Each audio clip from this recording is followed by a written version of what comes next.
اعوذ باللہ من الشیطان الرجیم بسم اللہ الرحمن الرحیم۔ عزیزان من، آج اپریل 1980 کی 11 تاریخ ہے اور درس قرآن کریم کا آغاز سورہ السبا کی آیت 39 سے ہو رہا ہے، 34/39۔ سابقہ درس میں بنیادی نقطہ یہ تھا، قرآن کریم نے کہا تھا کہ یہ جو ہم اپنے رسولوں کی معرفت ایک نظام بھیجتے رہے ہیں زندگی کا، اس کی مخالفت ہمیشہ سرمایہ دار طبقے نے کی، اور ان کی دلیل یہ تھی کہ وَقَالُوا نَحْنُ أَكْثَرُ أَمْوَالًا وَأَوْلَادًا وَمَا نَحْنُ بِمُعَذَّبِينَ۔ انہوں نے کہا ہمارے پاس بہت فراواں دولت ہے، ہمارے پاس افراد کی بھی کمی نہیں ہے، جتھا بھی ہمارا بہت کثیر التعداد واقع ہوا ہے، مضبوط واقع ہوا ہے، تو روپیہ ہے، جتھا ہے، وہ ہمیں پھر کون گرفت میں لے سکتا ہے۔ اور میں نے عرض کیا تھا کہ دوسرے مقام پر یہی چیز کہی گئی ان سے کہ ٹھیک ہے، یہاں کی دنیا میں تو تم نے انتظام کر رکھا ہے کہ تمہیں کوئی ہاتھ نہ ڈال سکے، لیکن اگر تمہارا ایمان اس پہ ہے کہ زندگی یہیں ختم نہیں ہو جاتی، آگے بھی چلنا ہے، خدا کے ہاں بھی پہنچنا ہے، تو وہاں کے متعلق کیا کہتے ہو؟ تو انہوں نے کہا کہ اصل بات یہ ہے، ایمان کی بات تو یہ ہے کہ یہ یقینی بات نہیں ہے کہ ضرور ہی قیامت آنی ہے اور جانا ہے اور زندگی آگے چلنی ہے۔ میں نہیں سمجھتا کہ ایسا کچھ ہو، لیکن اگر بالفرض محال جانا بھی ہو تو میں نے اس کا بھی انتظام کر رکھا ہے۔ اس میں کوئی صدقہ خیرات، مسجد بنوا دینا، وضو بنوا دینا، یہ نیکی کام بھی میں نے کر رکھے ہیں۔ اس واسطے تم دیکھو گے کہ وہاں بھی ہم ایسی کریں گے۔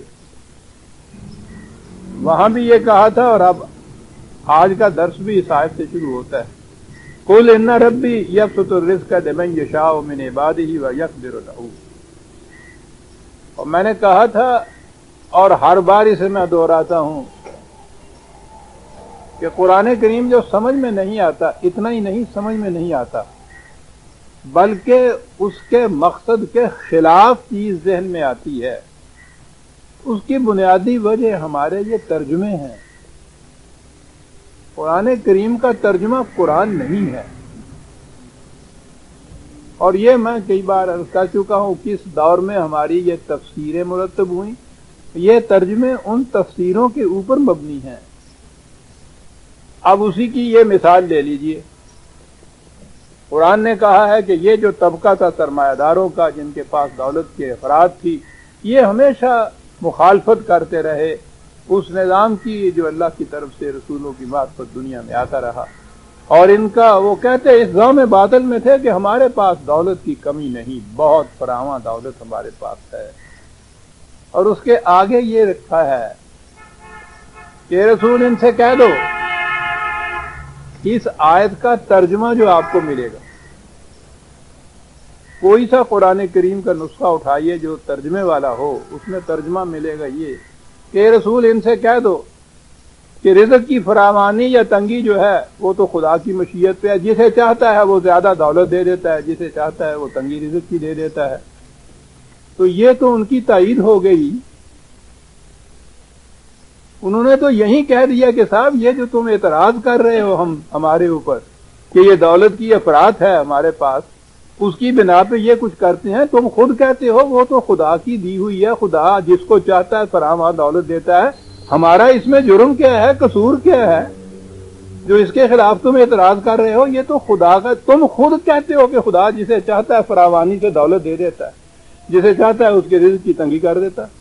ہمارے پاس اگر یہ دولت فراواں موجود ہے تو خدا نے دی ہوئی ہے، تم تو خود کہتے ہو تمہارا خدا یہ کہتا ہے، اور اگر ان کے پاس یہ غریب ہیں، ان کے پاس نہیں ہے، تو تمہارا خدا یہ کہتا ہے کہ ہم رزق کی تنگی کرتے ہیں۔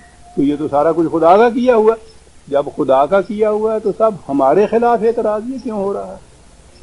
آپ دیکھ رہے ہیں بات کہاں جا پہنچی۔ جتنے اعتراضات آپ یہاں یہ کرتے ہیں کہ یہ دوسروں کی محنت کا استحصال کر کے، ایکسپلائٹ کر کے ان کے خون کا آخری قطرہ نچوڑ کر اپنے محلات کی رنگینیوں کا سامان بہم پہنچاتے ہیں. سرمایہ دار طبقہ غریبوں کو کچلتا ہے، ان کو مفلس اور نادار رکھتا ہے. وہ ساری باتیں ایک طرف، اتنے بڑے سوال کا کیا مختصر جواب؟ ایک ہی جواب کے ساتھ تمہارا خدا یہ کہہ رہا ہے کہ ہم جسے چاہتے ہیں کثرت سے دولت دیتے ہیں، جسے چاہتے ہیں غریب بنا دیتے ہیں. تو پھر ہمارے خلاف کیا کہتے ہو؟ ساری قرآن کی تعلیم ایک طرف، یہ ایک جواب ایک طرف. کیا کہہ سکتے ہیں آپ اس کے خلاف؟ تو میں نے عرض کیا کہ یہ چیز، یہ قرآن کا جواب نہیں، قرآن کی آیت کے غلط ترجمے کا جواب ہے. قرآن کہتا ہے کہ آؤ تمہیں بتائیں، یہ جو دولت کی کثرت ہے، دولت کی غریبی ہے، اس کے لیے قوانین موجود ہیں ہمارے. خدا کے قوانین کے مطابق یہ ہوتا ہے. لمن یشاء، جو چاہتا ہے ان قوانین کے مطابق زیادہ دولت اکٹھی کر لیتا ہے. جو نہیں چاہتا، اپنے آپ کو غریبی میں رکھنا چاہتا ہے، وہ غریبی میں رہتا ہے. سوال یہ ہے، دولت اکٹھی کرنے یا غریبی میں رہنے کے لیے تو کچھ قانون مقرر ہے. محنت کیجئے، تدبر سے کام لیجئے، کچھ اس میں انویسٹ کیجئے، وہ روپیہ آتا چلا جاتا ہے. یہ روپے کا زیادہ ہونا یا کم ہونا کہا، یہ معیار نہیں، یہ بنیادی بات نہیں. سوال یہ ہے کہ یہ جو روپیہ اکٹھا کیا جاتا ہے کس مصرف میں لایا جاتا ہے. اصل سوال یہاں سے شروع ہوتا ہے. تم روپیہ اکٹھا کرتے ہو، مثال کے طور پر روپے والا ایک ٹرین کا پورا ڈبہ ریزرو کرا لیتا ہے. 40 مسافر جو ایک ہی ٹکٹ خرید سکتے ہیں سفر کرنے سے رہ جاتے ہیں، وہ ڈبہ خالی بھیج دیتا ہے. روپیہ کس مصرف میں وہ لایا؟ کہا کہ ہم سوال اس پہ نہیں کر رہے کہ تمہارے پاس دولت کیوں زیادہ ہے. ہم کہہ یہ رہے ہیں کہ اس دولت کو صرف کس طرح سے کرتے. وَيَمْكُثُ فِي الْأَرْضِ مَا يَنْفَعُ النَّاسَ، ہمارا قانون یہ ہے کہ اسی عمل، اسی چیز، اسی نظریہ کو بقا ہے دنیا کے اندر جو نوع انسانی کی منفعت کے لیے ہو. دولت ہے تو دوسروں کی منفعت کے لیے اس کو، نوع انسانی کی نفع بخشیوں کے لیے اس کو عام کرو، پھر اس پہ کوئی اعتراض نہیں. اور اگر تم دوسروں کو غریب اور محتاج اور مفلس بنانے کے لیے ان کی ہڈیاں توڑ کے یہ روپیہ جمع کرتے ہو، جمع کرنے کے بعد بھی اس طرح قرآن نے دوسرے مقامات پر جو کہا ہے وَجَمَعَ وَأَوْعَى، جمع کرتا ہے اور پھر برتن میں ڈالتا ہے، اوپر سے اس کا منہ بند کر لیتا ہے. جمع وعددہ، بینک بیلنس گنتا رہتا ہے کتنا ہو گیا، یعنی وہ رکھتا ہی اپنی ذات کے لیے ہے، اکٹھا کرتا ہے اس طرح سے اور اس کے بعد وہ رکھتا ہے اپنے ہی لیے.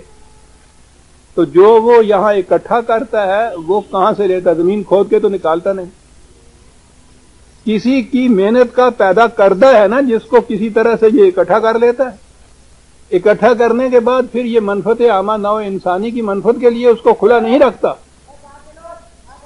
اس کو سمیٹ کے رکھتا ہے اپنے لیے، ان کو محتاج بنا دیتا ہے. کہا قابل اعتراض بات یہ ہے، دولت کمانا نہیں ہے. میں نے عرض کیا تھا کہ قرآن کی تعلیم جہاں تک آپ معاشیات کا تعلق ہے وہ ایک نظام دیتا ہے، معاشی نظام دیتا ہے، اور بڑی بنیادی چیز ہے جو قرآن اس کو ہی دیتا ہے، معاشی نظام جسے آپ کہتے ہیں.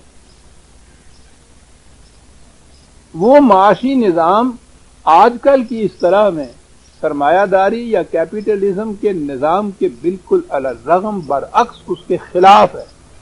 سرمایہ داری کا نظام یہ ہے کہ جس طریق سے کوئی چاہے زیادہ سے زیادہ دولت اکٹھی کرے اور جس طرح سے وہ چاہے اسے صرف کرے، کوئی اس میں دخل نہیں دے سکتا. یہ ترجمہ ہے کیپٹلزم کی ایک شک کا، عدم مداخلت. اس کے کسی معاملے میں وہ دخل نہیں دے سکتا. یہ جو نظام ہے کہ میں جس طرح سے جی چاہے سے کماؤں، جس طرح کے معنی زیادہ سے زیادہ سوسائٹی کے جو قوانین مرتب کردہ ہوں ان کے خلاف نہ جائے. وہ قوانین کس کے مرتب کردہ ہوتے ہیں؟ یہی طبقہ ہوتا ہے دولت مندوں کا. زیادہ سے زیادہ نظام جمہوریت ہی آپ کہہ رہے ہیں نا، ووٹیں خریدی نہیں جاتی. کس طرح سے نظام جمہوریت کے اندر آتے ہیں یہ، اور آنے کے بعد یہ وہاں جمع ہوتے ہیں، پھر وہاں قانون ایک بناتے ہیں، تو وہ قانون تو سارا ان کے حق میں بنتا ہے، انہی کا تو بنایا ہوا ہوتا. کبھی سوچتے ہیں آپ کہ یہ جو کارخانوں کے مالک ہیں وہ اکٹھے بیٹھ کے جمہوری طریقے سے قانون بنائیں گے تو وہ مزدوروں کے حق میں قانون بنائیں گے؟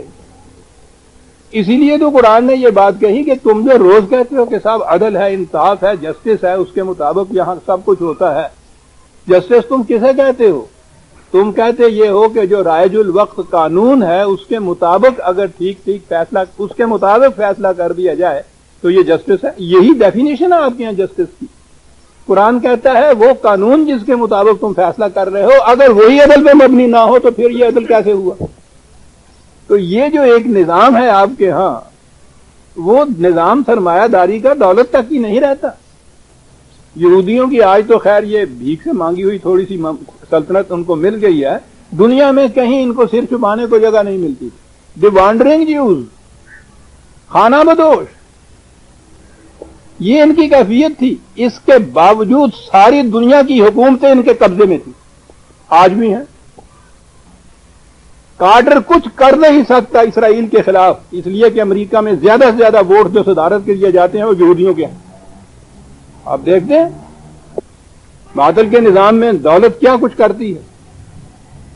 اقتدار اور سیادت اور سیاست اور فیصلے سارے کے سارے ان کے ہاتھ میں ہوتے ہیں.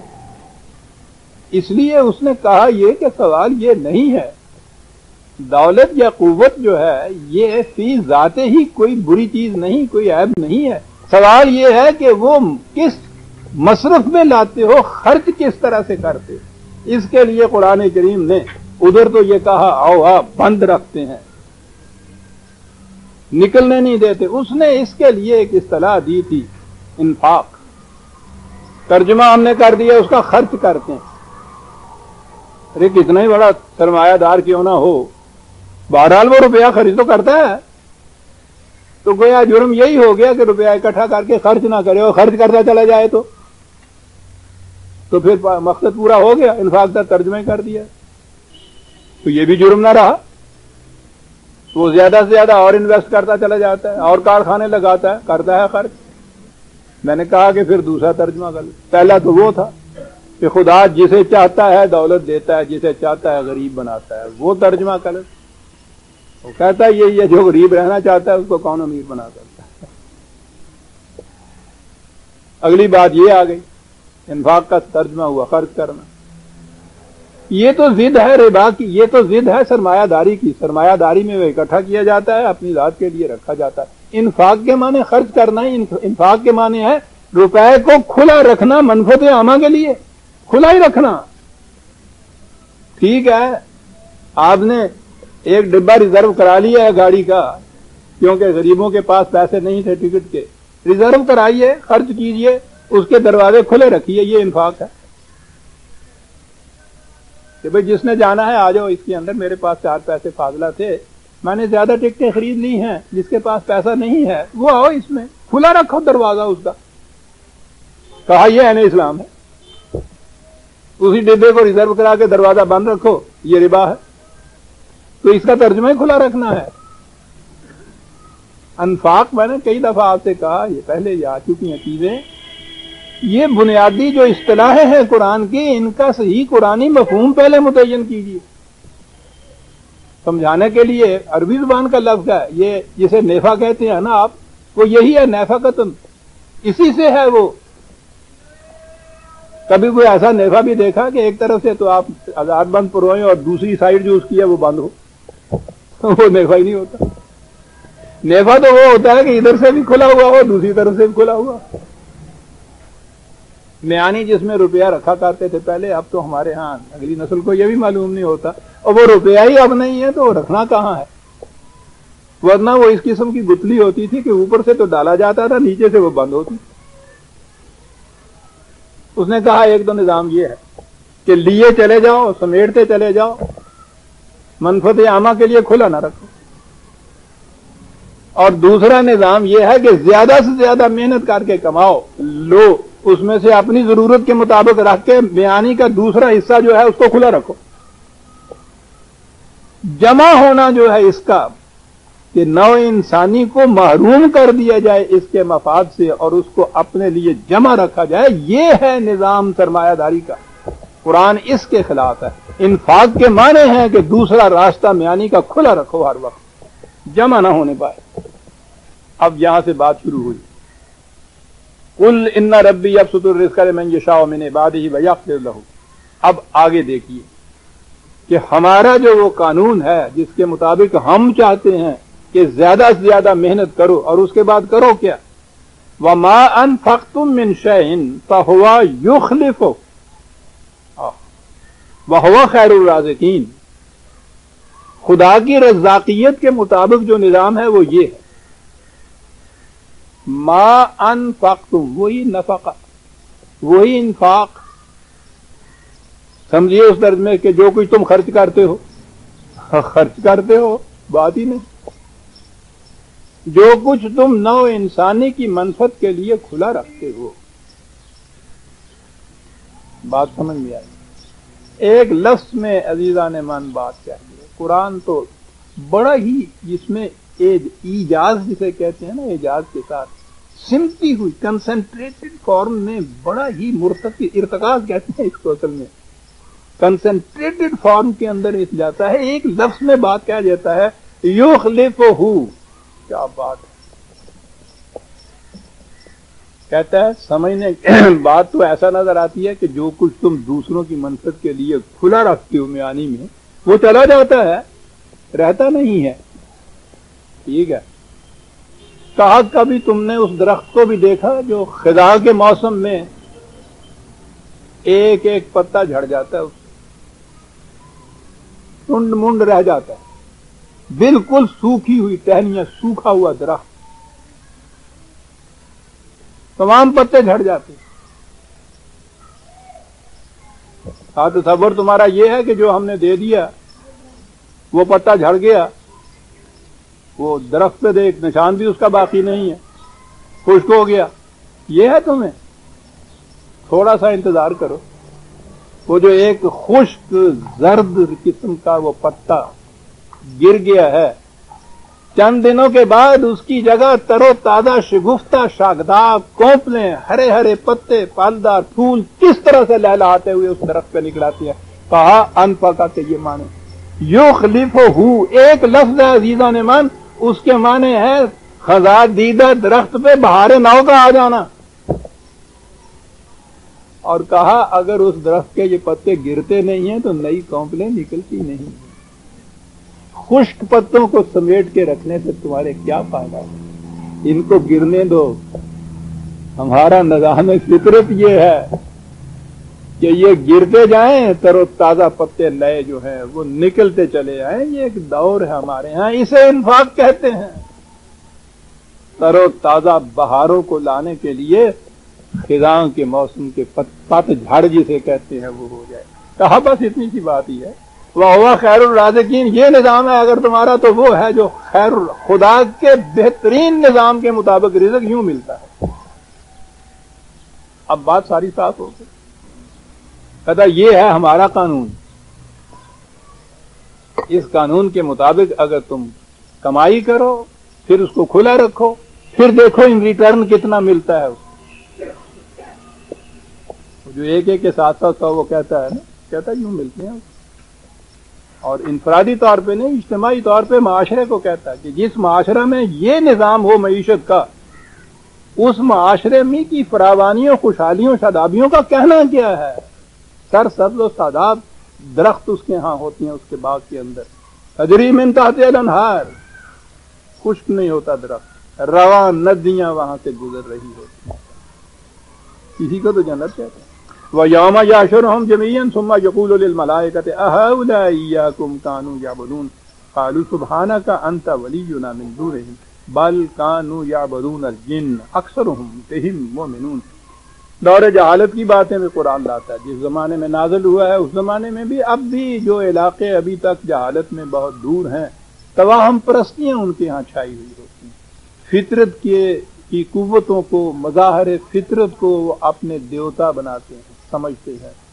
سورج دیوتا، چاند دیوتا، تارے بھی دیویاں، پہاڑ دیوتا، زلزلے دیوتے، شیر دیوتے، پھر چڑیلیں اور بھوت اور پریت، ان کا ڈر، ان کے مارے آج بھی جہالت جہاں ہے، خود ہمارے ہاں بھی۔ ابھی آپ دیکھیے، ذرا نکل جائیے پیچھے، وہاں دیکھیے یہی کچھ آج بھی ہوتا ہے۔ وہ درختوں کے ساتھ وہ سرخ سرخ رنگ کی دھجیاں باندھی ہوئی، یوں ہی ذرا سا اونچا ٹیلا ہے، وہاں دیے جلائے چلے جا رہے ہیں، کہیں تندور لگائے چلے جا رہے ہیں، وہ ماتا دیوی کہیں پوجی جا رہی ہے۔ یہاں ادھر ہماری طرف تو بہرحال یہ صدقہ تھا سر سید کا، علی گڑھ بنا گیا، کچھ روشنی پھیلی۔ وہاں مشرقی پاکستان میں آج بھی مرحوم کا نام یہی لینا پڑتا ہے۔ وہاں جا کے میں نے دیکھا اتنی اکثریت مسلمانوں کی کہ وہاں ایک مسلمانوں کی مملکت قائم ہوگی، لیکن کیفیت یہ ہر گاؤں کے باہر دو وہاں یہی کہیے کہ بت رکھے ہوئے ڈولیاں سی، اور وہی ان کا معبد تھا، وہی پرستش گاہ، وہاں اس وہاں سے جلوس نکلتا تھا۔ ارے کس چیز کا؟ کہ یہ بڑے پیر جی کا جلوس ہے، یہ درگا ماتا کا جلوس ہے، اکٹھا ہی نکل رہا ہے۔ 11ویں والے پیر جی کی وہ پوجا کرتے ہیں، اتنا اسلام جاتے ہیں ان کو، اور اس کے بعد وہ درگا مائی جو ہے وہ بھی ساتھ رکھی ہوئی، اس کا بھی جلوس نکل رہا ہے مسلمانوں کے ہاں۔ تو قرآن نے کہا، قرآن توہم پرستیوں سے نکالنے کے لیے آیا ہے عزیزان من۔ تمہید ہے جس آیت کی وہ آگے آتی ہے۔ قرآن کریم عقل اور فکر اور بصیرت اور تدبر اور شعور اور تفکر قدم قدم پہ اس کی دعوت دیتا ہے۔ یہ انفرادیت ہے اس کی کہ مذہب کی سٹیج پہ کھڑا ہوتا ہے، ریزن کو اپیل کرتا ہے، ورنہ فیتھ تو نام ہی اس چیز کا تھا کہ بغیر ریزن کے کسی چیز کو ماننا۔ یہاں شروع سے آپ دیکھیے، ابھی آ رہا ہوں میں، جس آیا مبارکہ کے لیے اس نے تمہید باندھی ہے، جہالت، توہم پرستیاں، یعنی یہ تو بہرحال چلیے کہ جنوں کی پرستش تھی، ان مظاہر فطرت دیوی دیوتاؤں کی پرستش تھی، ویسے بھی مذہب کے معاملے میں کہا یہ جاتا ہے کہ اس میں عقل و فکر کا کوئی کام ہی نہیں ہے۔ تو کہا کہ ان توہم پرستیوں کے متعلق ان سے کہو کہ یہ ذرا سا سوچ کے عملی دنیا میں ان کو لے کے آئیں، جن کو یہ بھوت اور پریت اور فرشتوں کی پرستش سمجھتے ہیں، شیطان کی پرستش۔ هل يعمل لا يملك بعضكم لبعض نفعا ولا ضرا نقول للذين ظلموا ذوقوا عذاب النار التي كنتم بها تكذبون۔ نے کہا کہ میٹر آف فیکٹ کی ورلڈ کے اندر آئیے، یہ ممکنات کی جو دنیا ہے، محسوسات کی دنیا جو ہے، معاملات کی دنیا جو ہے، ان میں ان سے کہو ذرا بات کر کے پھر بلائیں کسی اپنے اس دیوی کو اور بلائیں اس دیوتا کو، بتائیں کہ وہ کوئی نفع نقصان ان کو پہنچا سکتے ہیں۔ ذہن کے اندر تو اپنے انہوں نے تصور کام کر رکھا ہے کہ یہ جو ماتا نکلتی ہے، یہ اسمال پاکس جسے کہتے تھے، وہ ماتا کہتی دیوی کو ہیں، یہ ایک دیوی تھی، اس کے حضور نذرانے پیش کیے جاتے تھے، یہ جو اسمال پاکس نکلتی تھی، چیچک نکلتی تھی۔ غنیمت ہے کہ مغرب کے ممالک کے تتبع نے ہمارے ہاں بھی یہ ایک مہم چلائی ہے، اور اب کہا جاتا ہے کہ سارے ملک میں ایک کیس بھی چیچک کا نہیں ہوتا۔ وہ ماتا، وہ دیوی چلی گئی یہاں سے۔ کہا ان سے کہو ذرا اس دنیا میں آ کے بات کرو نا، اور کہو اپنی اس ماتا کو کہ آپ چمٹ کے بتائے کسی کو، کیا بات ہے اس کے کہنے۔ اگر اسی طرح سے ان سے کہو کہ اسی جہالت اور توہم پرستیوں میں رہنا ہے، خزین فی الحیات الدنیا، ذلیل ہو جاؤ گے دنیا کے اندر، حقارت اور نفرت کی نگاہوں سے ساری دنیا تمہیں دیکھی دی۔ وَوَعَلَكُم مِّنَ النَّاصِرِينَ، اور یاد رکھو اس قسم کی قومیں جو ہوتی ہیں دنیا میں، حیوانات کی سطح بھی زندگی بسر کرتی ہیں، کوئی قوم ان کی مددگار نہیں ہوتی، ان کو اپنے کام میں لاتی رہتی ہے۔ ذہنی جہالت کوئی چھوٹی چیز نہیں ہوتی، یہ تو عذاب النار ہے، جسے قرآن کہتا ہے ذلت کی زندگی بسر کرنا۔ وَإِذَا تُتْلَىٰ عَلَيْهِمْ آيَاتُنَا بَيِّنَاتٍ قَالُوا مَا هَٰذَا إِلَّا رَجُلٌ یرید ان یصدکم عما کان یعبد آباؤکم، ایک ہی چیز جو کہہ چلا رہا، کہتا وہ تو دیوی دیوتاؤں کی بات تھی، اس سے بھی زیادہ ایک اور جہالت کی بات تمہیں بتاؤں، آ جاؤ مذہب کی دنیا کی طرف۔ ان سے جب کہا جاتا ہے کہ صاحب یہ ایک دعویٰ ہے، یہ ایک حقیقت ہے، یہ ایک بیان ہے جسے میں دے کے آیا ہوں، یہ ایک قانون ہے جو تمہارے سامنے پیش کر رہا ہوں، اس کو پرکھو، اس کی آزمائش کرو، اس پہ سوچو، غور کرو، فکر کرو، سمجھنے کی کوشش کرو، سچا نظر آئے اسے قبول کرو، ٹیسٹ کرو، اس کا پریگمیٹک ٹیسٹ کرو، لیبارٹری میں جا کے اس کو ٹیسٹ کرو، پھر دیکھو وہ نتیجہ نکلتا ہے جو میں یہ کہتا ہوں یا نہیں۔ میں ایک دانہ لایا ہوں، بیج لایا ہوں، بو کے دیکھو اس کو، سمجھنا چاہتے ہو تو میں دلائل و براہین کی روح سے تمہیں سمجھاتا ہوں یہ کیا ہے،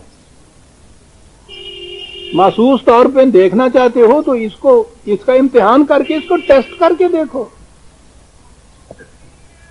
ان سے کہا یہ جاتا ہے کہ یہ ہے جو میں کہتا ہوں، یہ ہے میرا دعویٰ، یہ اس کی دلیل ہے، اس طرح سے پرکھ کے اس کو دیکھو۔ یہ کہتے ہیں کہ نہیں صاحب، ہم تو نہ اسے پرکھیں گے، نہ اسے مانیں گے، نہ اس کے خلاف کوئی دلیل دیں گے۔ ابھی کیسے اس کو ایسے ہی ریجیکٹ کر دو؟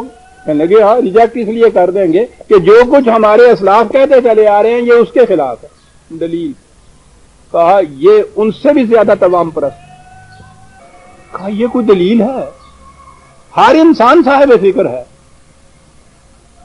ہر دور کا علم ہے، بصیرت ہے، فکر ہے، تدبر ہے۔ میں پیش کرتا ہوں علی بصیرت، ادعو الی اللہ علی بصیرت انا و من اتبعنی۔ میں جو تمہیں خدا کی طرف دعوت دیتا ہوں تو یہ وہ فیتھ نہیں ہے جو کرسچینٹی کا راشیدہ ہے کہ اس میں عقل کو دخل نہیں ہے۔ میں علی وجہ البصیرت دعوت دیتا ہوں تمہیں، میں بھی ایسا کرتا ہوں، اور جو میری سنت کے متبع ہوں گے وہ بھی ایسا ہی کریں گے۔ اور کہا ان کی کیا کیفیت ہے؟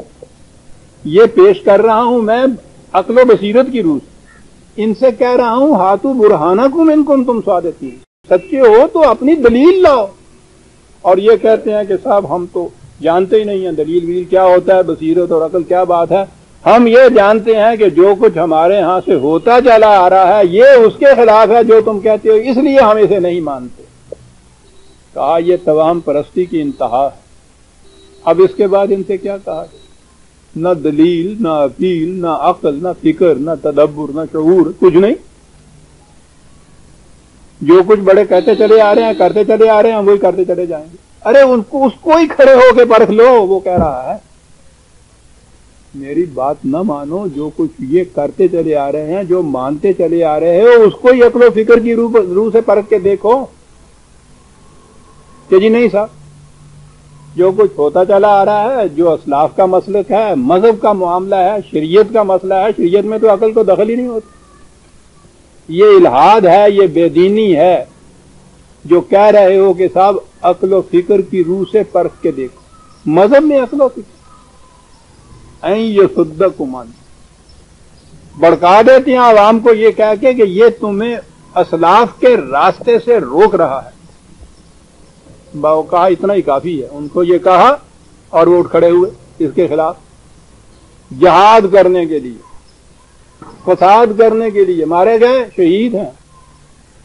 ارے بھئی یہ شہادت کس قسم کی آئی ہے؟ فساد میں کہا یہ دوسری چیز۔ کہا یہ ان کی کیفیت ہے، اور اس کے متعلق کیا کہتے ہیں جو پیش کیا جاتا ہے؟ وقالوا ما هذا الا افک مفتری۔ وہ کہا یہ اپنے ذہن سے کچھ باتیں بنا لاتا ہے اور اس کے بعد کہتا ہے یہ خدا کی بات ہے، خدا نے ایسا کہا ہے۔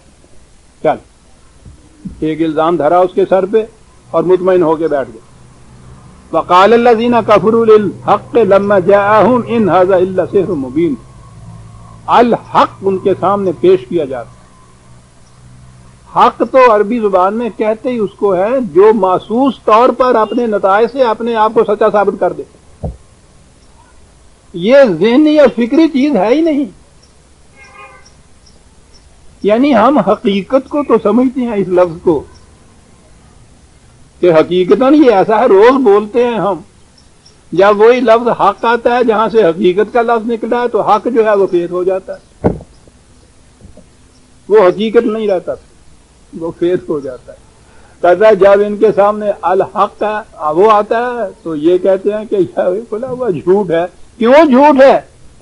جو کچھ ہمارے اسلاف کہتے اور کرتے چلے آ رہے تھے یہ اس کے خلاف ہے، اس لیے جھوٹ ہے۔ دلیل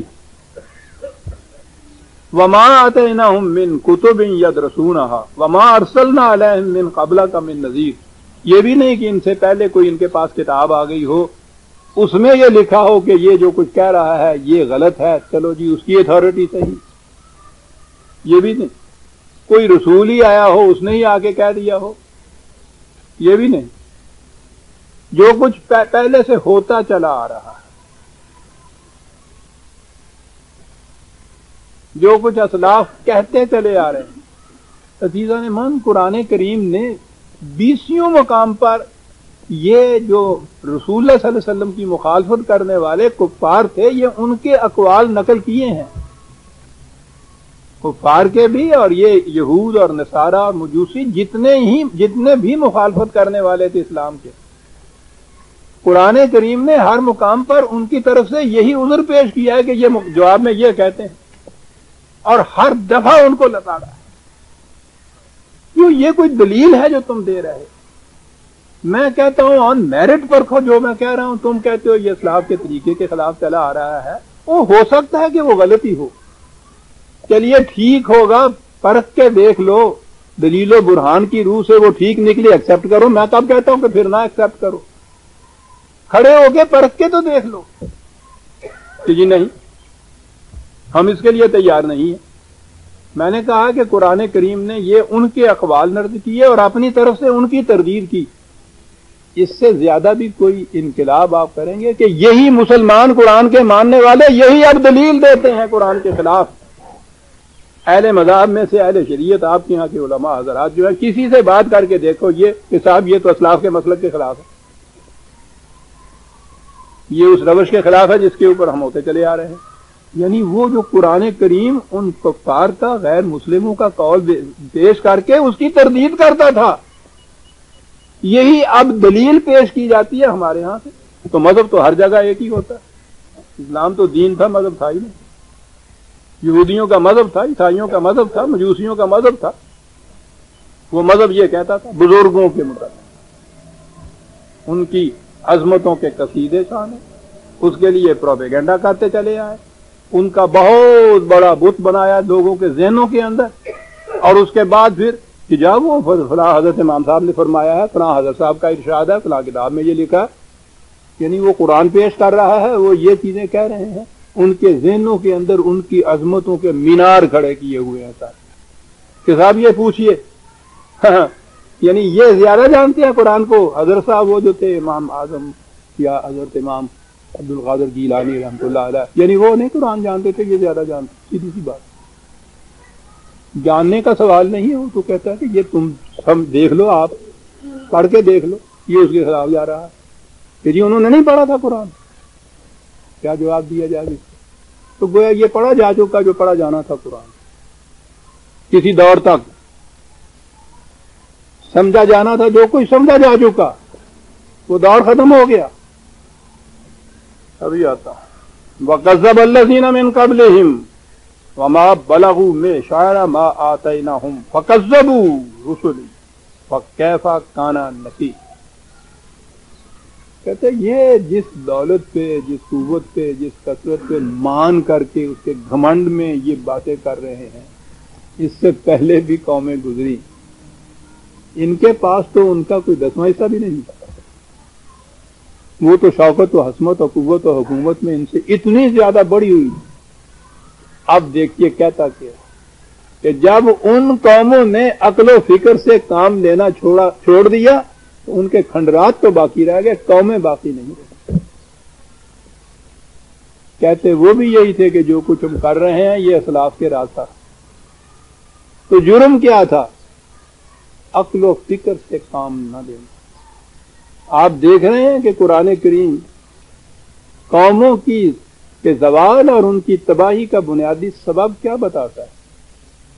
علم و بصیرت اور عقل و فکر سے کام نہ لینے والی قوم. انسان کو تو حیوانات سے اشرف بنایا ہی اس بنا پہ تھا کہ اس کو صاحب عقل بنایا تھا، صاحب فکر بنایا تھا. اسلاف کا مسلک حیوان کے ہاں ہوتا ہے. 10,000 یا 10 لاکھ یا 10 کروڑ سال پہلے بکری جو کچھ کرتی تھی، جو کچھ کھاتی تھی، جس طرح رہتی تھی، جیسے جاتی تھی، آج بھی وہ بکری اسی طرح سے کرتی. اسلاف کے مسلک پہ چلتی ہے نا. تمام حیوانات اسلاف کے مسلک پہ چلتے. نتیجہ اس کا کیا؟ 10 کروڑ سال جہاں پہلے ان کے ہاں کا کوئی سلف کھڑا تھا، آج کی بکری، آج کا بھیڑیا، آج کا شیر بھی وہیں کھڑا، ایک قدم آگے نہیں بڑھ سکتا. زندگی جامد ہو کر رہ جاتی اور سکون محال ہے فطرت کے کارخانے میں. یا تو ویسے کا ویسا ہی وہ بنا، اور پتہ نہیں کتنی اور اس قسم کی اسپیشیز ہیں جو ختم ہی ہو چکی، اور جو باقی ہیں وہ اسی شکل میں باقی ہیں. ان میں کوئی ارتقائی منزل آگے نہیں طے ہوتی، کچھ اور اس میں آگے نہیں وہ بڑھتا. تو جو قومیں بھی عقل و فکر سے کام لینا چھوڑ دیتی ہیں، حیوانی زندگی کی طرح، جامد زندگی کی طرح ایک مقام پہ کھڑی رہتی ہیں، آگے بڑھنے والی جو قومیں ہوتی ہیں دھتکار دیتی ہیں. وہ ان سے جانوروں کا، حیوانوں کا کام لیتی ہیں، وہ ان کا بوجھ اٹھاتی ہیں، ان کی جگہ ذبح ہوتی ہیں. یہی تو بنیادی فرق ہے انسان اور انسان. آج بھی جن قوموں کو آپ کہتے ہیں کہ آپ سے وہ بہت آگے چلے گئی، کیا چیز خصوصیت کبرا ہے ان کے اندر جس کی بنا پہ وہ آگے چلے گئیں، آپ پیچھے رہ گئے؟ عقل و فکر، علم و بصیرت، انہوں نے اس سے کام لیا ہے. وہ اتنے آگے چلے گئی ہیں کہ آپ روٹی تک کے لیے بھی ان کے محتاج ہو گئے. کہیں پتا کھڑکتا ہے یا ہم سمجھتے ہیں کہ موت ہے. کسی سلطنت کے اندر کسی سربراہ کا، کسی پریزیڈنٹ کا یا کسی کا الیکشن ہونے لگتا ہے تو ہم بیٹھے ہوئے دیکھ رہے ہوتے ہیں کہ یا اللہ کس طرف کو رخ کرے گا. یہ کیفیت یہ ہوتی ہے. کہیں زلزلہ آتا ہے ہمارا در و دیوار ہل جاتے ہیں. فرق کیا ہے؟ وہ عقل و فکر سے کام لیتے، ہم پہ عقل و فکر حرام کر دیں. جتنی مذہب پرست دنیا کے اندر وہ قومیں ہیں عزیزان ایمان، وہ ساری کی ساری پیچھے رہی ہوئی آپ کو نظر آئیں گے. یہ یورپ کے عیسائی جن کو کہتے ہیں، انہوں نے عیسائیت کو چھوڑ دیا ہوا ہے. جب تک وہ عیسائیت میں ساتھ چپکے رہے تھے ان کی بھی یہی حالت تھی. اس عیسائیت میں بھی ایک پروٹیسٹ تھا، وہ ذرا سا عقل و فکر سے کام لیتا تھا، وہ ان سے آگے ہیں. کیتھولک جو ہیں وہ آج بھی وہی موم بتیاں جلاتے ہیں جا کے گرجوں کے اندر. مجوسی، بدھ مت والے، ہندو، دنیا کا کوئی بھی مذہب پرست طبقہ جس نے، مذہب کے معنی ہی ہیں عقل و فکر کو حرام قرار دے دینا اپنے اوپر.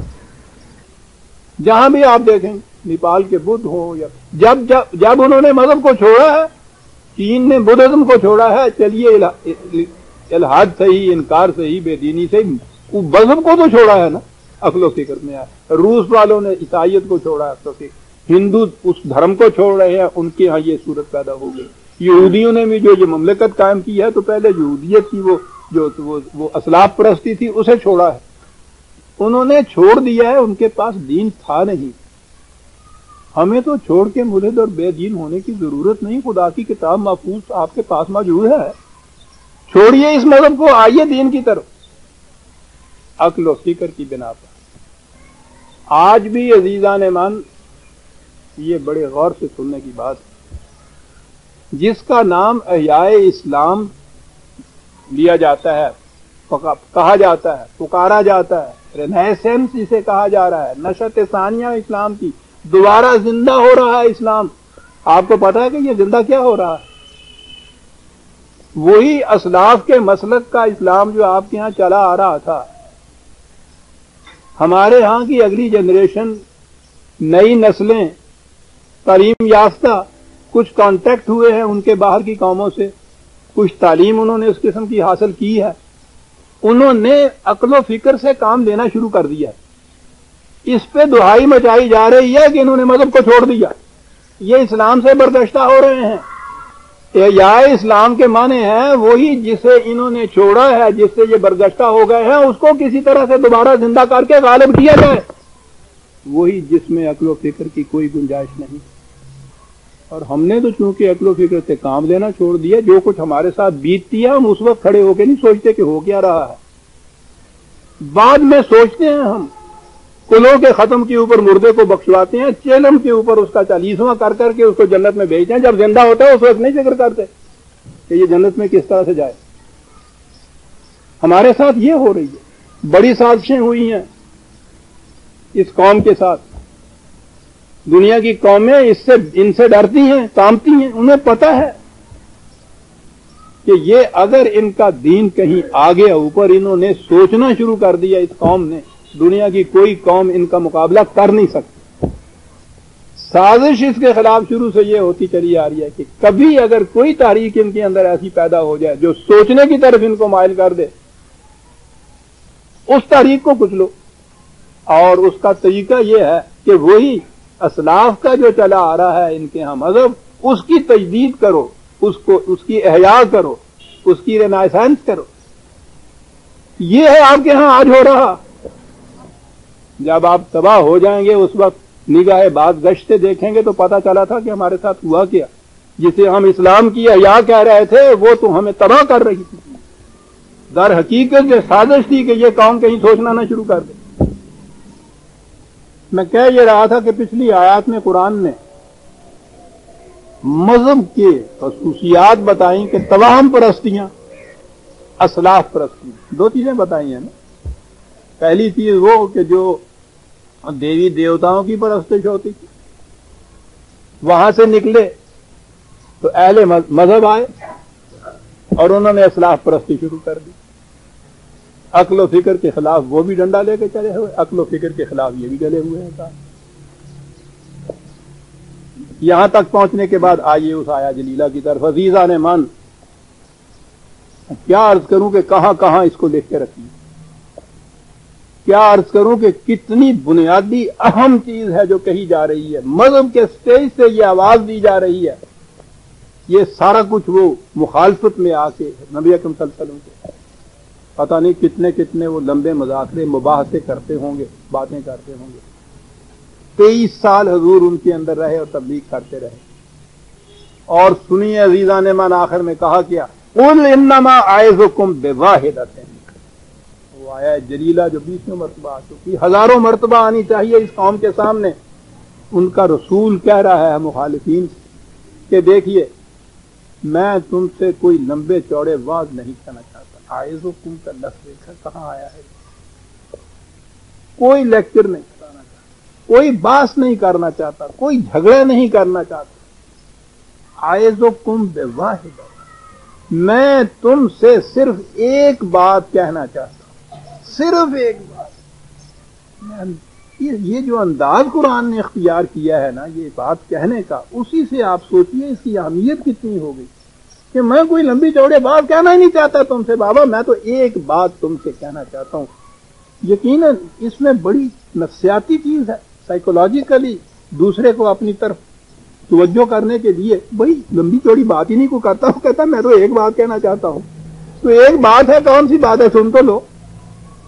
ٹھیک ہے، ایک بات کہنا چاہتا ہوں، ان تقوموا للہ مثنی و فرادا، سب کے سب نہیں، ہجوم کا ہجوم نہیں، تو خدا کے لیے ایک ایک دو دو کر کے، لیکن رک جاؤ۔ یہ بات ایسی نہیں ہے کہ چلتے چلتے تم سن لو، میں ایسے سنانے کے لیے یہ بات نہیں، بات تو میں صرف ایک کہنا چاہتا ہوں۔ حاصل تبلیغ رسالت،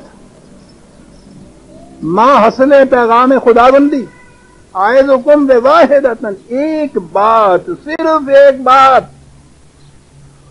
میرے عزیزو اس کو دہراؤ 1000 بار، خدا کے لیے ایک بات کہنا چاہتا ہوں تم سے، چلتے چلتے سنانے کی بات نہیں۔ کھڑے ہو کے سن لو، سارے کھڑے نہ ہو، ایک دو ہی کھڑے، ایک ایک دو دو کر کے کھڑے ہو جاؤ، کھڑے ہو کے سنو میری بات۔ تو یقیناً دیکھیں تمہید کیسی عجیب ہے اس کے اندر، وہ کھڑے بھی ہو جائیں گے۔ بھائی سن لو، کھڑے ہو کے سن لو، کون سا لمبا وقت ہے۔ فرمائیے آپ کیا کہنا چاہتے ہیں؟ کہا صرف ایک بات میں نے کہا تھا۔ کہنے کے ٹھیک ہے، کہنے لگے بات بھی ایک نہیں، میں تو ایک لفظ کہنا چاہتا ہوں۔ کہا فرمائیے کیا کہنا چاہتے ہیں؟ کہا تتفکروا، سوچا کرو، جاؤ۔ بس ایک لفظ ہے یہ، تو ایک بات بھی نہیں ہے عزیزان من، ایک لفظ ہے۔ ایک لفظ کے اندر قیامتیں پوچھی، مذاہب کی جڑ کاٹ کے رکھ۔ ہر مذہب خواہ وہ جہالت کی تمام پرستیوں پہ مبنی ہو یا اسلاف پرستیوں کے اوپر، ہر مذہب وہ سوچ کے خلاف تھا. صرف ایک بات کہنا چاہتا ہوں، سوچا کرو، غور و فکر سے کام لیا، غور فرما لیا آپ نے، سوچا کرو. اگلی بات پڑی عجیب، ماس بصاحبکم من جنت. تم نے سوچنا شروع کر دیا تو پہلی بات تو تمہاری سمجھ میں یہ بات آئے گی کہ جس نے یہ کہا ہے وہ پاگل نہیں ہے. کبھی پاگل بھی کسی سے کہتا ہے؟ سوچا کرو. کہا پہلی بات یہ تمہاری سمجھ میں آئے گی، یہ کچھ کہنے والا پاگل نہیں. ان هو الا نذیر لکم بین یدی عذاب شدید. سوچو گے تو سمجھ میں بات آ جائے گی کہ یہ کیا یہ رہا ہے کہ تمہاری یہ جو روش جس پہ چل رہے ہو اس کا نتیجہ بہت بڑی تباہی ہے. سوچو گے تو وہ تباہی سامنے نظر آ جائے گی. اس وقت تم کہو گے کہ واقعی کسی پاگل نے یہ بات نہیں کہی تھی. بات تو میں نے ایک ہی کہی ہے تم سے، تتفکروا. عزیزان من، جیسا میں نے عرض کیا ہے، حاصل تبلیغ رسالت حاصل پیغامات خداوندی تت کڈیا ہے پنجابی جنہوں کہتے ہیں، نچوڑ ساری کی ساری تعلیم کا آتا تھا. ذہن میں تھا کہ پتہ نہیں وہ ایک بات کیا ہے جو کہی جائے.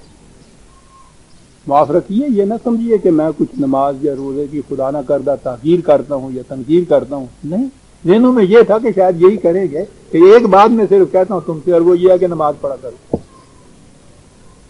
مذہب کی دنیا کے اندر یہ چیز ہوتی، یہ بھی سب چیزیں ضروری ہوں گی اس کے بعد، لیکن مقدم چیز یہ ہے تتفکروا کہا گیا ہے، سوچا کرو. اور سارا قرآن عزیزان مان اسی سے پڑھا. افلا تعقلون، افلا تذکرون، افلا تتفکرون. یعنی کیا یہ سوچتے نہیں؟ کیا یہ عقل و فکر سے کام نہیں لیتے؟ یہ کیا یہ علم و بصیرت سے کام نہیں لیتے؟ کیا ہو گیا ان کو یہ سوچتے نہیں؟ کیا ہو گیا کہ آیتیں میں نے عرض کیا اس کے اوپر سینکڑوں ہیں قرآن کریم کے اندر. آپ نے آیات ہی کا حوالہ لینا ہو تو میری تبویب القرآن سے آپ علم، بصیرت، عقل، فکر، شعور کے عنوانات دیکھیے، سینکڑوں کی تعداد میں آپ کے سامنے آیتیں آئیں گی، آیات آئیں گی. اس وقت صرف ایک آیت قرآن کریم کے متعلق 47/24، 47/24، افلا یتدبرون القرآن. کیا بات، کیا یہ قرآن میں غور و تدبر سے کام نہیں لیتے؟ قرآن میں تدبر فی القرآن. کہا کیا یہ ہو گیا ہے کہ ام علی قلوب اقفالھا، کیا ان کے دلوں پر تالے پڑ گئے ہیں؟ غور و فکر سے کام نہ لینے والوں کے متعلق کہا دلوں پہ تالے پڑ گئے. لہم قلوب لا یفقہون بہا. قرآن کہتا ہے آؤ تمہیں بتائیں، جہنم میں جانے والوں کی نشانیاں بتائیں تمہیں. یہ وہ لوگ ہیں کہ سینے میں سمجھنے کے صلاحیت رکھنے والا دل تو رکھتے ہیں، اس سے سمجھنے کا کام نہیں لیتے. جہنم میں غور فرمائی، ذرا نہ لے جہنم کر سینوں میں نہ گرنے والے میں. آنکھیں دی ہیں ہم نے، دیکھنے کا کام نہیں لیتے. وَلَهُمْ آذَانٌ لَا يَسْمَعُونَ، کان دیے ہیں سننے کا کام. لَهُمْ قُلُوبٌ لَا يَفْقَهُونَ بِهَا، سمجھنے سوچنے کا دل و دماغ بھی دیا ہے، سمجھنے سوچنے کا کام نہیں. جہنم کے اِنَّ شَرَّ الدَّوَابِّ عِندَ اللَّهِ الصُّمُّ الْبُكْمُ الْعُمْيُ، بدترین مخلوق انسانوں میں بدترین نہیں کہا، جانداروں میں سب سے زیادہ بدترین وہ انسان ہیں جو عقل فکر سے کام نہیں. غور فرمائیے آپ عقل و فکر کی اہمیت. اور یہاں جو میں نے کہا ام علی قلوب اقفالھا، ان کے دلوں کے اوپر تالے، بات سامنے آ جاتی ہے، یوں ہی چھوڑ کر آگے جانے کو جی نہیں چاہتا. اتنی بڑی عظیم سائیکولوجیکل نفسیاتی حقیقت قرآن اس میں کہہ گیا ہے. قلوب ان کے دلوں پر اقفالھا، صرف اتنا ہی کافی تھا، دلوں پر تالے پڑے ہوئے. کہا ان کے دلوں نے، یہ نہیں کہ باہر سے کسی نے لا کے ان میں تالا ڈال دیا ہے. اقفالھا دلوں نے خود ہی اپنا ایک تالا بنایا ہے، اپنے اوپر خود ہی اس کو ڈال لیا ہے. پالو ہاں واہ واہ واہ. کوئی سائیکالوجسٹ اس کی بات دے سکے گا؟ یہ جہالتیں جو ہیں عزیزان من کہیں باہر سے نہیں لائی جاتی.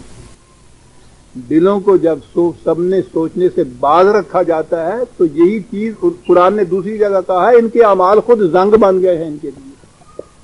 یہ زنگ بن جاتے ہیں. سمجھنا سوچنا چھوڑ دیجئے. فطرت کا قاعدہ یہ ہے، کوئی جاندار کسی اپنے کسی عضو یا صلاحیت سے کام لینا چھوڑ دے، وہ کچھ عرصے کے بعد وہ کہتی ہے کہ کیا فائدہ ہے اس کو یہ دینے سے، وہ مفقودی کر دیتی ہے، ختم کر دیتی ہے، چمگادڑ بنا دیتی ہے ان کو. کہ جنہوں نے کچھ عرصے کے لیے آنکھیں بند رکھی روشنی سے، تو اس نے کہا کہ وہ ٹھیک ہے آنکھیں ان کو ایسے دو جو روشنی میں کھل ہی نہ سکے. ٹیسٹ ہو رہے ہیں یورپ کے اندر، امریکہ کے اندر، چوہوں کے اوپر، جانوروں کے اوپر. اندھیرے میں تاریکی میں ان کو رکھا جاتا ہے عمر بھر. اس کے بعد ان کے ہاں کے جو آگے بچے پیدا ہوتے ہیں وہ پیدائشی اندھے پیدا ہوتے ہیں. فطرت اس قدر وہ فضول خرچ واقعہ نہیں ہوئی ہے کہ اس کو پتا چلے کہ انہوں نے اس سے کام نہیں لینا تو وہ اس کو دیتی چلی جائے. جو قومیں عقل و فکر سے کام نہیں لیتی، ان کے دل اپنے اوپر خود تالے ڈال دیتے ہیں. کچھ جنریشن کے بعد دیکھیے گا ان قوموں میں سمجھنے سوچنے کی صلاحیت ہی نہیں رہتی. کہا کیا تھا؟ تفکروا، سوچا کر. ہاں، اور عزیزان ایمان اس کے بعد وہ آیت جو کئی دفعہ آتی ساری دنیا میں ایمان کے متعلق، جس کا ترجمہ فیتھ کیا وہی ترجمہ یہاں جائے گی، وہی ترجمہ. ایمان کا ترجمہ فیتھ، کنوکشن نہیں، فیتھ. فیتھ کے معنی جس چیز کو بغیر عقل و فکر کے مانا جائے. ہمارے ہاں بھی یہ چیز ہے کہ ایمان کے معاملے میں، فیتھ کے معاملے میں عقل و فکر کا کام نہیں.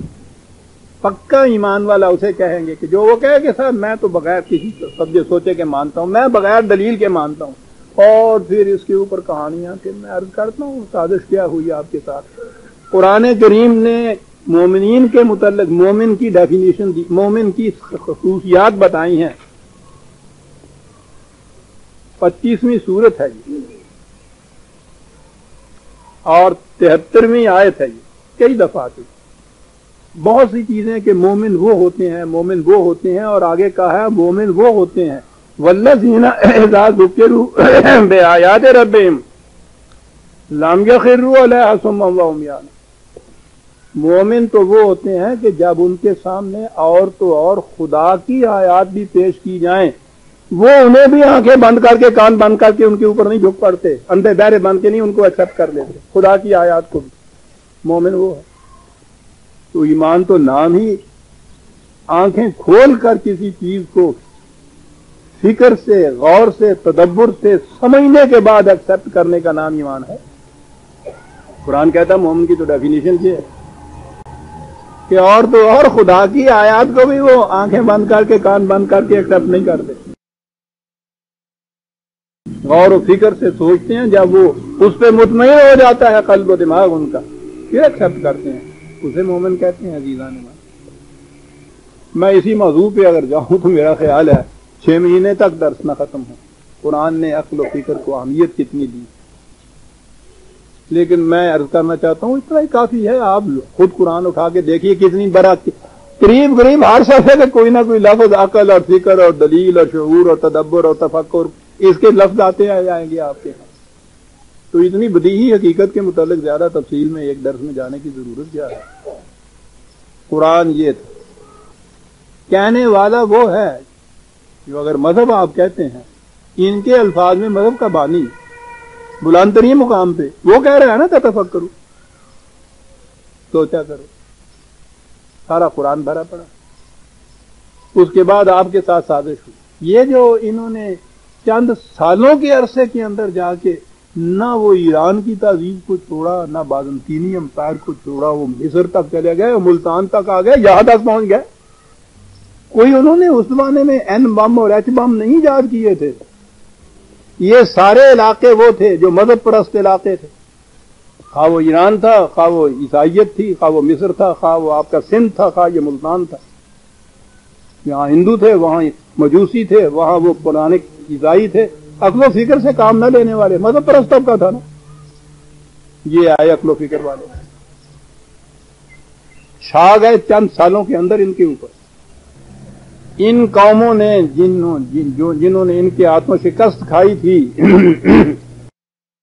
انہوں نے بعد میں پھر سوچا کہ ان سے انتقام کس طرح سے دیا جائے. اور انتقام کی ایک ہی بات تھی کہ ایک ہی چیز ان میں ہم سے زیادہ خصوصیت کی تھی نا، اضافہ، کہ یہ انہوں نے سوچنا شروع کر دیا تھا. ایسا انتظام کرو کہ یہ سوچنا بند کر دے. ایک طرف آپ کے ہاں شریعت کے اندر یہ چیز آئی، کل خیرن فی اتباع السنہ، ساری کی ساری نیکیاں اس سے ہیں کہ جو کچھ ہوتا چلا آ رہا ہے اس سے چلتے جائے. یہ عقیدہ ان کے یہاں پیدا کر دیا جو ہوتا چلا آ رہا ہے. اس میں غور و فکر کی بات نہیں، سمجھ اور سوچ کی کوئی بات نہیں. آنکھیں بند کر کے مانتے چلے جائیں. سلف کا طریقہ جس پہ چلے آ رہے ہیں، جو کچھ ہوتا چلا آ رہا ہے، اتنا زیادہ راسخ کیا اس نے کہ یہ عین اسلام بن گیا. شریعت میں تو یہ کیا، اس میں بھی کچھ اگر تھوڑی بہت رمق باقی تھی تو پھر تصوف آ گیا. اللہ اکبر. یعنی اس کا کارنامہ اتنا ہے کہ وہ علم و عقل کے خلاف لٹ لیے پھرتا ہے. ایک کو الگ دن ادھر کا سیدھی گل، علم و بس کری ہو یار، ادھر نہ ہون دینا ہے. میں نے دو لفظ کہے ہیں عزیزہ نے مان، لائبریریوں کی لائبریریاں بھری ہوئی ہیں اس لٹریچر سے کہ ساری تباہیاں دنیا میں عقل کی لائی ہوئی ہیں. یہ چیز سنی ہوئی نہیں ہو تو آپ میں کئی دفعہ کہہ چکا ہوں. آدھی عمر پہلی تو اسی میں گزری ہے، اس کی بھی جو آپ کے سامنے یہ کچھ اب کہہ رہا، شریعت میں بھی اور تصوف میں بھی، دونوں میں یہ کہتی ہے. آدھی عمر اس میں گزری. پھر تو یاد ہوگا جو میں کہا کرنا کہ شریف مکہ رہا ہے کئی برس اے شیخ، یہ میر اب جو گدا ہے شراب خانے کا، قرآن کے محکدے کا جو گدا ہے، آپ کیا معلوم ہے کہ اس کی آدھی عمر اس میں گزری. پتہ نہیں اس کا یہ فضل تھا، اس کی رحمت تھی اس دلدل سے نکل کے آ جانا. دونوں طرف سے دونوں چیزیں مسلط تھیں. دو خانوادوں کا صاحب مجاز تھا، تصوف والے جانتے ہیں صاحب مجاز کیا، خود جس کو اجازت ہو مرید کرنے کی. کتنے مرید؟ تعلیم کیا تھی سوچنا نہیں. مما سجادہ رنگی کن گرد پیرے مغاں کہ سالک بے خبر نہ بوت زراہو رسم ممتن. پیر اگر کہتا ہے کہ اپنے اس فرقے کو اٹھا کے شراب کے مٹکے میں ڈبو دے مت تعمل کر مت سوچ، وہ تو اس سے زیادہ جانتا ہے. کیا بات ہے، سبحان اللہ سبحان اللہ. اور جب اس کے ساتھ تبلے کی تھاپ بھی ہو، سائیکالوجسٹ جانتے ہیں سب سے زیادہ انسانی اعصاب کو فکر کو مطلوب کرنے والی چیز تبلے کی تھاپ ہوتی ہے. ناچنے لگ جاتا ہے آدمی، جسے آپ کہتے ہیں بھنگڑا ڈالتا ہے، پاگل کر دیتی ہے یہ تبلے کی تھاپ. چلا رہا ہے عین اسلام. تو آپ نے اب دیکھا جسے میں نے کہا کہ احیاء اسلام جس کا نام آج رکھا جا رہا ہے وہ ہے کیا؟ ایک طرف تو وہ تبلے کی تھاپ سے کام نہیں چلا، ذرا مدھم پڑ گئی تو ڈھول بجاؤ، ذرا نچاؤ ان کو اس طرح سے. دوسری طرف اہل شریعت آباد. یہ اپریل کا طلوع اسلام. ایک حدیث بخاری میں منسوب میں نے کہا ہے نبی اکرم صلی اللہ علیہ وسلم کی یہ حدیثیں ہو نہیں سکتی. علم انسانی کی ان بلندیوں پہ جو اعلان کر رہا ہے کہ میں تم سے ایک بات کہنا چاہتا ہوں، صرف یہ کہ سوچا کرو، وہ آپ کو یہ تعلیم دے گا کہ جس میں عقل و فکر کے سوئچ آف کر دیے جائیں گے. قرآن کی شہادت کے خلاف ہے کہ رسول اللہ صلی اللہ علیہ وسلم ایسی باتیں کریں. بخاری میں حدیث ہے کہ آپ نے پوچھا کہ حضرات، انہوں نے دریافت کیا صحابہ نے کہ یہ گرمی اور سردی کیسے آتی؟ کہا کہ دوزخ نے ایک دفعہ خدا سے اپنے یہ درخواست کی، شکایت کی کہ یہ آپ نے جو مجھے منہ بند کر رکھا ہے، میرا دم گھٹ جاتا ہے، تو مجھے سانس لینے کی اجازت دیجیے. کہا کہ اچھا سال میں 2 دفعہ سانس لینے کی اجازت ہے، ایک دفعہ اندر کھینچنے کی، ایک دفعہ باہر پھینکنے کی. جب وہ باہر سانس لیتا ہے تو گرمی آ جاتی ہے، جب اندر سانس لیتا ہے تو سردی آ جاتی ہے. گرمی اور سردی کے بدلنے کا یہ ہے، یہ حدیث بخاری کی رسول اللہ صلی اللہ علیہ وسلم کی زبان مبارک کی طرف منسوخ، میں منسوخ کہتا ہوں، وہ تو یہ کہتے ہیں قال رسول اللہ۔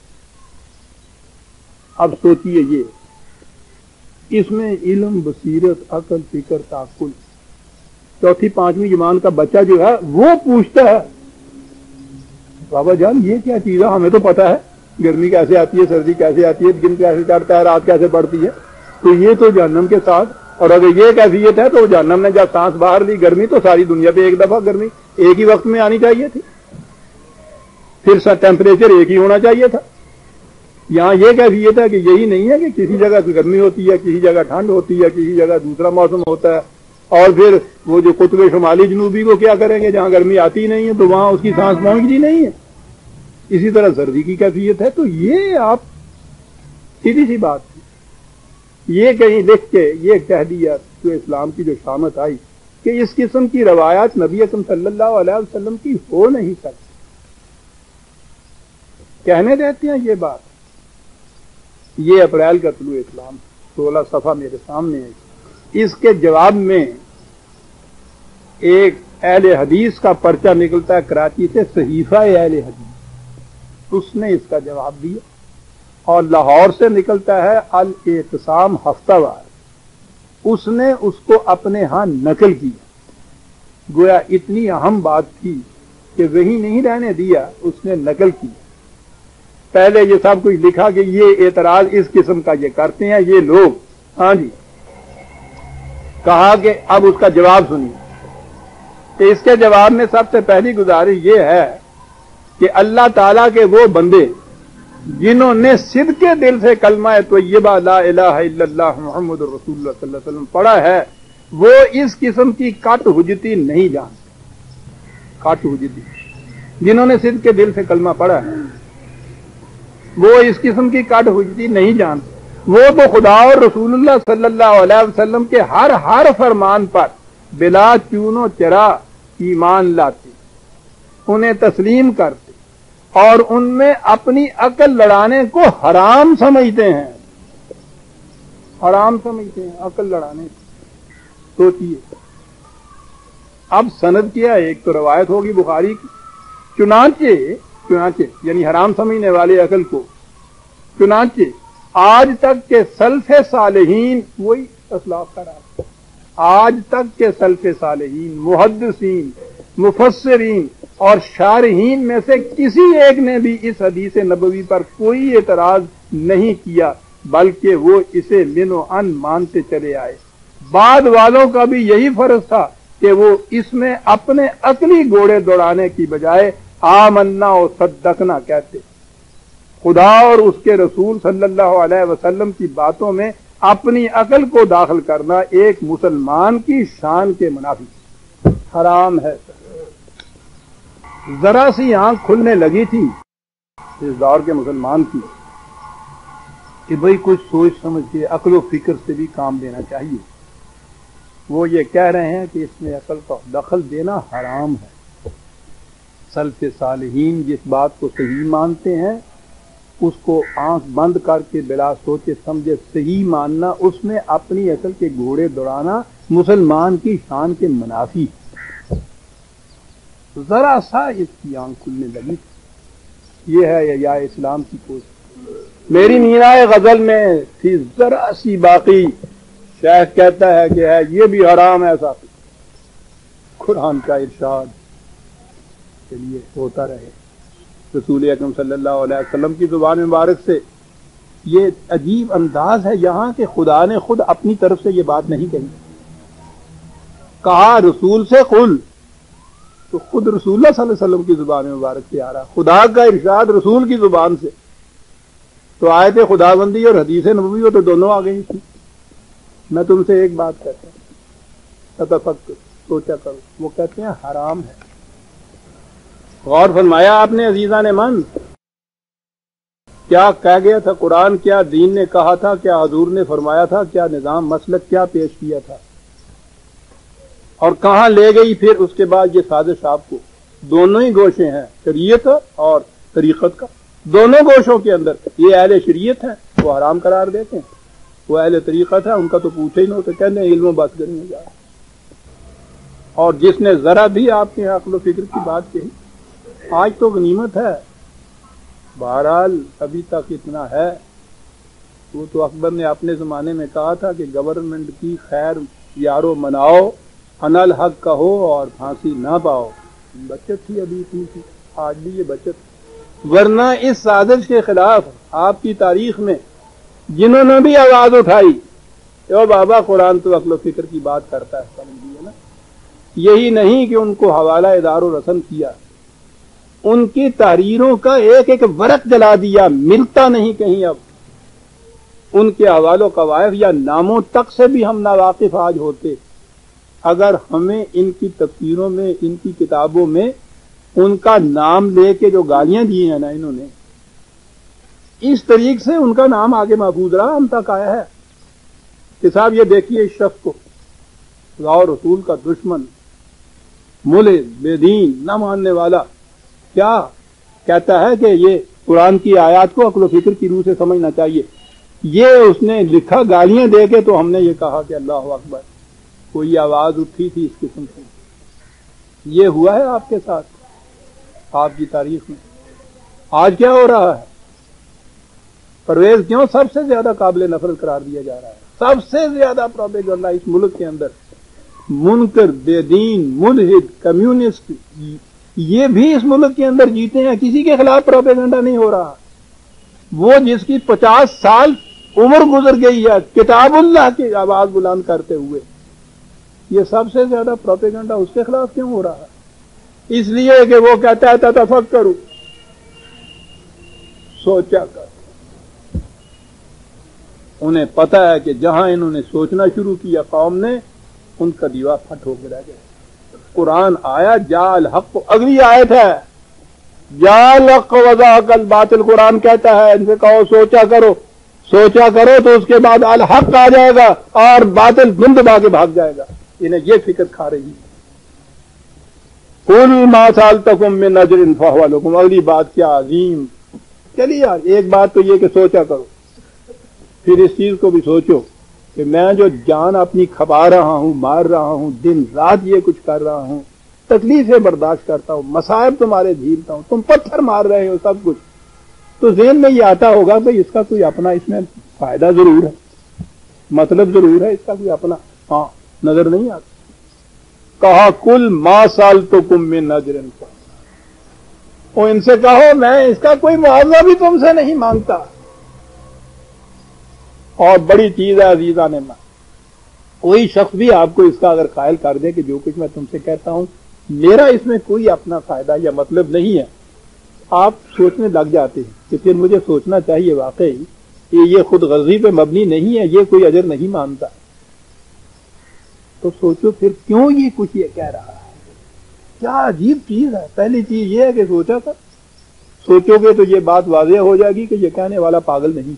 اگلی بات یہ بھی سوچو کہ جو کچھ جان کھپا رہا ہے تمہارے لیے، وہ تم سے اس کا کوئی معاوضہ نہیں مانگتا، اور یہ جو تم دیکھ رہے ہو کہ تمہاری سے اصلاح کر رہا ہے، تنظیم کر رہا ہے، تم میں اخلاق کی بلندیاں پیدا کر رہا ہے، ایک نیا نظام دے رہا ہے، یہ جو کچھ ہو یہ میں اپنے لیے نہیں کچھ کر رہا، فَهُوَ لَكُمْ، اور یہ بھی تمہارے ہی لیے کر رہا۔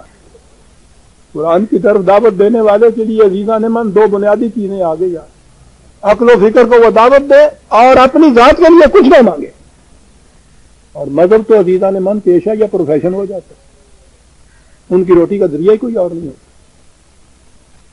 فکر کے سوئچ آف کرو، مذہب کو پروفیشن بنا، دونوں چیزیں دین کے خلاف کٹھی آئی ہیں قرآن کی۔ ان اجریہ الا اللہ، کیا بات ہے سائی گورو جی، کہا میں جانتا ہوں تم کہو گے کہ یہ تو انسان کی فطرت کے خلاف کہ جس میں اس کا کوئی مفاد نہ ہو اس کے لیے یہ کچھ کرے، بلا اجر کے یہ کچھ کرے، دل بے مدعا تو کہیں نہیں ملتا۔ یہ تو بات، انسان کا دل تو اسی کام کرنے کے لیے اٹھتا ہے جس میں کچھ اس کو اپنا فائدہ نظر آتا ہے۔ کہنے لگا یہ بات میں تمہیں بتا دوں، یہ جو میں نے کہا ہے کہ میں تم سے اجر نہیں مانگتا، تو میں نے کہا یہ ہے ما سألتكم من أجر، میں تم سے اس کا بدلہ نہیں مانگتا، ان اجری الا علی اللہ، وہ میرا اجر دینے والا ہے، اس سے اجر مانگتا، تم سے نہیں مانگتا۔ اگلی چیز یہی ہے کہ ان انسانوں سے اجر نہ مانگے، صرف خدا کے لیے یہ کرے، اور وہ پھر یوں اجر دیتا ہے۔ انسانوں نے کیا اجر دینا ہے اس کے لیے؟ ان یا وَهُوَ عَلَى كُلِّ شَيْءٍ شَهِيدٌ۔ اور یہ بھی بات نہیں ہے کہ میں جان مارتا ہوا یہ کرتا رہوں، اس کے بعد جاؤں وہ کہ ایسا مجھے تو پتہ ہی نہیں ہے کیا کر رہے تھے، ساتھ کے ساتھ رپورٹ بھیجنی چاہیے تھی وَهُوَ عَلَى كُلِّ شَيْءٍ شَهِيدٌ۔ ہر بات پہ وہ شاہد ہے، نگران ہے، گواہ ہے، دیکھتا ہے، جانتا ہے۔ اس لیے اس طرف سے میں بے فکر ہوں، تم سے کچھ نہیں مانگ۔ کیا باتیں ہو رہی ہیں عزیزان من، باقی رہی یہ کشمکش جو ہو رہی ہے، تم مخالفت کر رہے ہو، میں اس کے حق میں یہ کچھ کہتا کرا جا رہا ہوں، یہ کشمکش یہ کشمکش کو نئی بات نہیں، اس نے یہ نظام فطرت اس قسم کا بنایا ہے کہ تخریبی اور تعمیری قوتیں ہمیشہ برسر پیکار رہتی ہیں، ایک دوسرے کے خلاف جنگ لڑتی ہیں۔ نظام فطرتی ایسا بنایا ہم نے، اس میں جو حقیقت پر مبنی شے ہوتی ہے وہ غالب آ جاتی ہے۔ بات یہ بھی بڑی لمبی ہے جو میں عرض کروں کہ فطرت کا نظام ہی اس طرح سے چلتا ہے۔ انسان کی زندگی تو بہرحال میرے سامنے ڈاکٹر بیٹھے ہیں، وہ مجھ سے زیادہ بہتر ہر سانس میں میٹابولزم اور کیٹابولزم کا ایک عمل جاری ہے۔ آپ کے میرے جسم کے اندر کروڑوں کی تعداد میں وہ سیلز ہیں اندر جو تخریب پیدا کر رہے ہیں، بیماری کی طرف، موت کی طرف لیے چلے جا رہے ہیں، اور اس کے بعد کروڑوں کی تعداد کے اندر ہم ایسے سیل پیدا کرتے چلے جا رہے ہیں جو ان سے لڑتے ہیں، ان کو تباہ کرتے ہیں، ان پہ غالب آتے ہیں۔ جب یہ سیل غالب آتے ہیں ان کے اوپر تو یہ صحت ہوتی ہے، یہ زندگی ہوتی ہے۔ اگر یہ مغلوب ہو جائیں، وہ غالب آ جائیں تو وہ بیماری ہوتی ہے، اور اگر وہ غالب ہی آتے چلے جائیں تو ایک دن موت واقع ہو جاتی ہے۔ یہ حق اور باطل کی کشمکش کا سلسلہ زندگی کے ہر گوشے میں جاری ہے۔ نظاموں میں بھی یہی بات ہے۔ باطل کا نظام کچھ وقت کے لیے نظر آتا ہے کہ صاحب یہ تو قائم ہے، مستحکم ہے، چلا جا رہا ہے، اجڑتا نہیں، بدلتا نہیں۔ وہ کہا یہ اس لیے ہے کہ فوری گرفت نہیں ہوتی، میزان ہے، وزن ہوتا ہے، جس کا وزن زیادہ ہوتا ہے وہ غالب آتا ہے۔ حق کے نظام کا ابھی وزن زیادہ نہیں ہوا جو تم نے شروع کیا ہے، ذرا آگے بڑھنے دیجئے، اور اس کے بعد دیکھیے قل ان ربی یقذف بالحق علام الغیوب یقذف، اس کے معنی ہوتا ہے کسی چیز کے اوپر جیسے ہتھوڑا مارتے ہیں نا کسی کو توڑنے کے لیے، اس کو کہتے ہیں قذف۔ اس کا نظام یہ ہے کہ وہ باطل کے سر کے اوپر حق کی چوٹیں لگاتا چلا جاتا ہے، اور حق میں ہی یہ صلاحیت ہے کہ وہ باقی رہے۔ بہت سی آیات اس کے متعلق بھی قرآن میں آئی ہیں، ایک دو آیتیں دیکھ لیجیے۔ 21/18 بل نقذف بالحق علی الباطل، نظام اس کا یہ ہے کہ وہ تعمیری قوتوں کو تخریبی قوتوں کے اوپر ٹکراتا ہوا مارتا ہوا چلا جاتا ہے، ٹکراتا ہوا چلا جاتا ہے، حتیٰ فَيَدْمَغُهُ، تاں کہ وہ باطل کا بھیجا نکال کے رکھ دیتا ہے حق۔ فائزہ ہوا ذائقہ، اور وہ دیکھو بھاگا ہوا جا رہا ہے۔ کیا انداز ہے کہنے کا، ہو گیا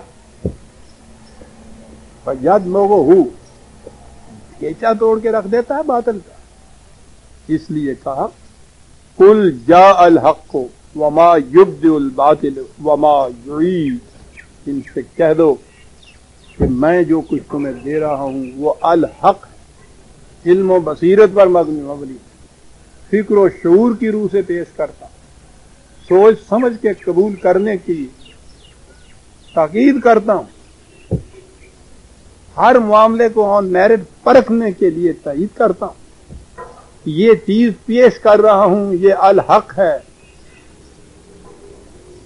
تھوڑا سا وقت چاہیے اس کے لیے، تاکہ وہ باطل کا نظام پہلے سے چھایا ہوا چلا آ رہا تھا، زمین گیر ہو گیا تھا، مستحکم ہو گیا تھا، اس کو جڑوں سے نکالنے کے لیے وقت کی ضرورت ہے، چل رہا ہے، تھوڑے ہی عرصے کے بعد تم دیکھنا الحق آ گیا، اور جب یہ آ جاتا ہے وما یبدئ الباطل وما یعید، باطل نے جس طرح سے شروع کیا تھا دوبارہ اس کی موجودگی میں وہ شروع بھی نہیں کر سکتا، جو کچھ کیا تھا اس نے اس کو دوبارہ ریپیٹ بھی نہیں کر سکتا۔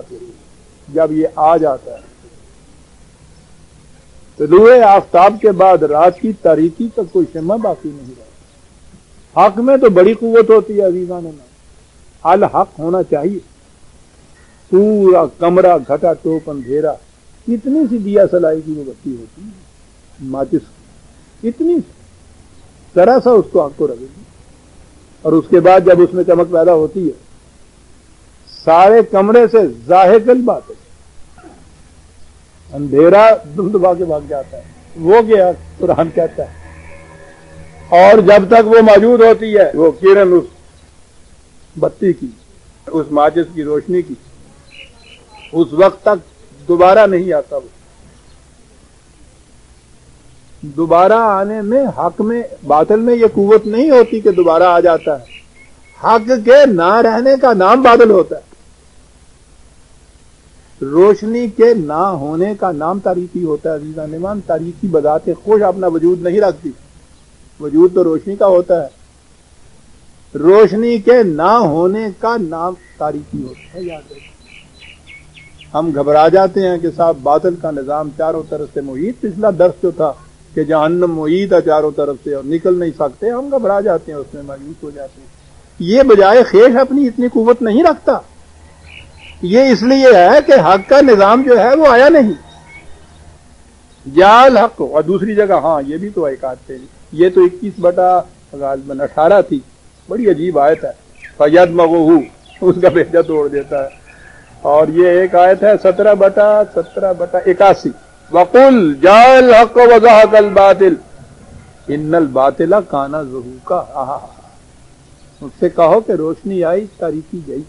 اصل یہ ہے کہ تاریکی جو تھی وہ تو تھی اس وقت تک جب تک حق آتا نہیں تھا، تاریکی تو بنی ہی جانے کے لیے تھی۔ کیا الفاظ ہیں قرآن میں، ذرا سی حرکت پیدا ہو جائے، جرسوں میں فغاں پوشیدہ ہے میرے رگوں پہ میں، یہ خاموشی میری وقت رحیل کارواں تک ہے۔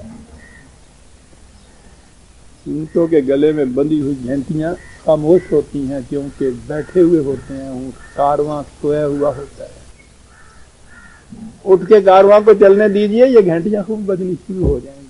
بڑے حسین انداز میں یہ بات کرتا ہے، کیسی عمدہ تشبیہ، فغاں میں جرسوں میں فغاں پوشیدہ میرے رگو پہ میں، وہ گھنٹی ساری فغاں ہوتی ہے، یہ خاموشی میری وقت رحیل کارواں تک ہے۔ جا الحق زہق الباطل ان الباطل کان زہوقا، خاموشی کا وجود نہیں ہوتا، وہ تو آواز اور فغاں کے نہ ہونے کی وجہ سے خاموشی ہوتی ہے۔ ان ٹروتھ اپنا وجود نہیں رکھتا، وہ ان ٹروتھ کراتا ہے، ٹروتھ آ جائے تو ان نکل جاتا ہے۔ قل جاء الحق وما یبدئ الباطل وما یعید، وقت ہو گیا اور اگلی آیت پھر ایک عظیم آیت آ رہی ہے، اللہ اکبر۔ میں نے کہا تھا نا کہ قرآن کریم ویسے تو سارا قرآن ہی ہے، ہر سورت کے آخر کے جو چند آیتیں آتی ہیں نا وہ اس سورت کا بھی سارا ملخص اس کے اندر بیان کرتا چلا جاتا ہے۔ اس میں قل انما ایسا کے اندر ایسی بنیادی حقیقتیں دین کی اور دین کو اپنے پیغام کو پہنچانے والے کی بیان کی ہیں صاحب قرآن میں۔ کیا بات ہے صاحب، دو تو اس یہاں آ گئی ہیں نا، فکر و تدبر غور و شعور کی بنیاد کے اوپر دین کا بنانا، اپنے لیے کوئی اس کا معاوضہ نہ طلب کرنا، کوئی صلہ نہ لینا، سب کچھ خدا کے لیے یہ کرنا۔ دو چیزیں آ گئی، آگے ایک تیسری چیز آتی ہے، اسے ہم آئندہ لیں گے۔ ہم سورہ السبا کی آیت 49 تک آ گئے، 50ویں آیت سے آئندہ درس میں دیں گے۔